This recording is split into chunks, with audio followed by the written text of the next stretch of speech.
muito padronizada de que Umbanda é só incorporação, né? Eu vou te dizer que o mecanismo principal da Umbanda é a incorporação. É como você dizer... É como que você vai fazer reiki, por exemplo, sem estender as mãos, né? Isso é um exemplo.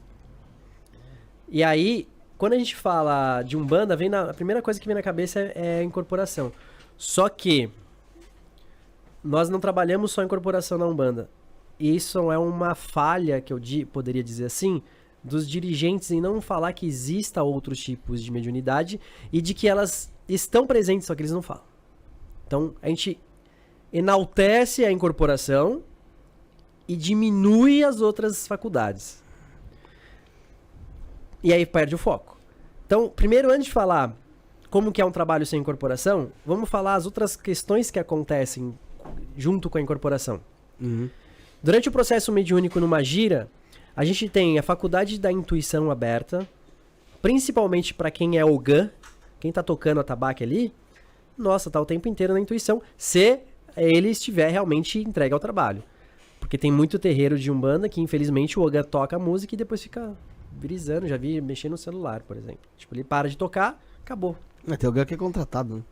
Tem alguém que é contratado. Então é importante que ele seja a parte fundamental.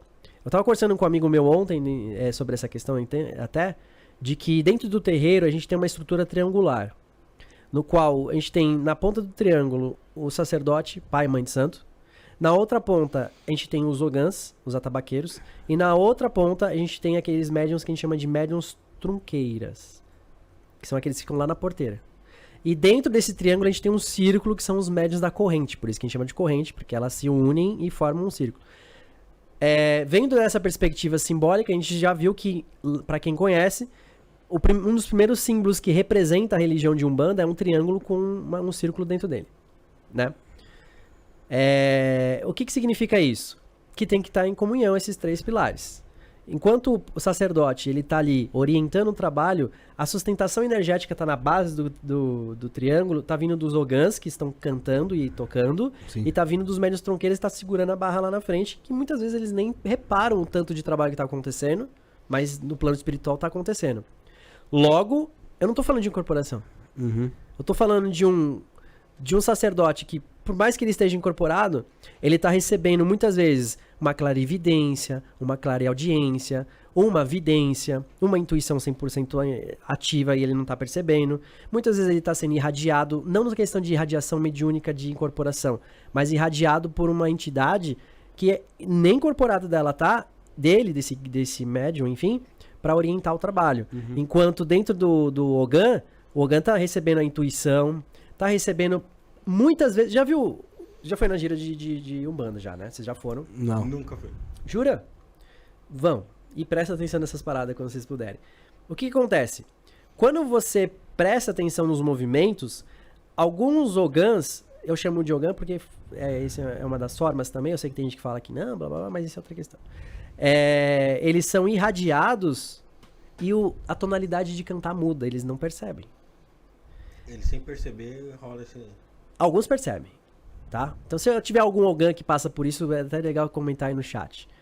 Então o que acontece? O chakra laríngeo dele é alterado numa frequência, numa vibração, e ele muda a tonalidade. Então às vezes ele canta de um jeito, mas quando ele tá na entrega mediúnica muda. Então vira ali uma psicofonia cantada, tá? E nas mãos é irradiado o magnetismo na palma das mãos, onde a gente tem chakras. E aí, quando toca no tambor, a energia que ele tá passando pelas mãos é vibracionada pelo tambor. E é o que mexe com a gente interiormente. Isso, por isso que a gente sente essas sensações durante a gira também. Na verdade, ela é potencializada por isso.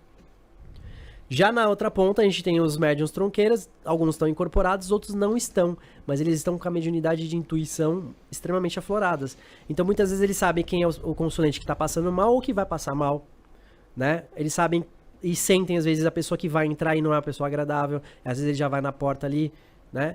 Então, eles já estão com essas mediunidades latentes. Ou seja, enquanto a gente fala que os terreiros falam, vamos dar desenvolvimento mediúnico, eu falo o seguinte, você não está dando desenvolvimento mediúnico, você está dando curso de incorporação. Porque desenvolvimento mediúnico, cara, é mediunidade. Tem várias mediunidades. Tem várias mediunidades. Saca? E enquanto você ficar só abordando incorporação, a gente só vai enxergar a Umbanda como incorporação. Só que eu posso trabalhar, por exemplo, um benzimento. Eu preciso estar incorporado? Não. Mas eu estou irradiado. Sim. Então eu posso fazer um trabalho, assim como a gente já fez, gira de benzimento. É uma gira de atendimento normal, com os médiums benzendo, sem precisar estar incorporado. Entendi. Tem uma pergunta do Eduardo Felipe Freitas, só pra não perder, Rafael, tô bem atrasado aqui, ó. Manda o superchat, é o do Vinho aqui, ó, que vai me embebedar.